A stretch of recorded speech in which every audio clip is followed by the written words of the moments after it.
South Africa অনূর্ধ্ব-19 দলের বিপক্ষে বড় জয়কে যেন অভ্যাসে পরিণত করে ফেলেছে বাংলাদেশ।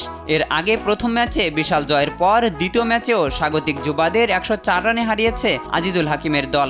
ফলে 2-0-তে এগিয়ে থেকে 3 ম্যাচের ওয়ানডে সিরিজ জয়ও নিশ্চিত করেছে তারা।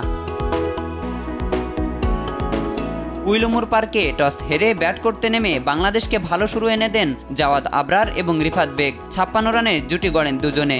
রিফাত ব্যক্তিগত 18 রান করে আউট হলেও 50 তুলে নেন জাওয়াদ। এই ওপেনার সাজঘরে ফেরেন 57 রান করে। এরপর উইকেটে এসে দলের হাল ধরেন অধিনায়ক আজিজুল হাকিম এবং রিজান হাসান। 50 তুলে নেন দুজনেই। আজিজুল 67 এবং রিজান করেন 52 রান। এরপর শেষ দিকে সামিউল বশিরের ঝড়ো 25 রানে ভর করে 6 উইকেটে 265 রানে লড়াকু সংগ্রহ পায় বাংলাদেশ। 266 রানের টার্গেটে ব্যাট করতে নেমে শুরুতেই বাংলাদেশের বোলারদের তোপের মুখে পড়ে সাউথ আফ্রিকা। দলীয় 100 রানের মধ্যেই 5 উইকেট হারিয়ে বিপদে পড়ে তারা। শেষ পর্যন্ত 161 রানেই গুটিয়ে যায় প্রোটিয়া যুবাদের ইনিংস।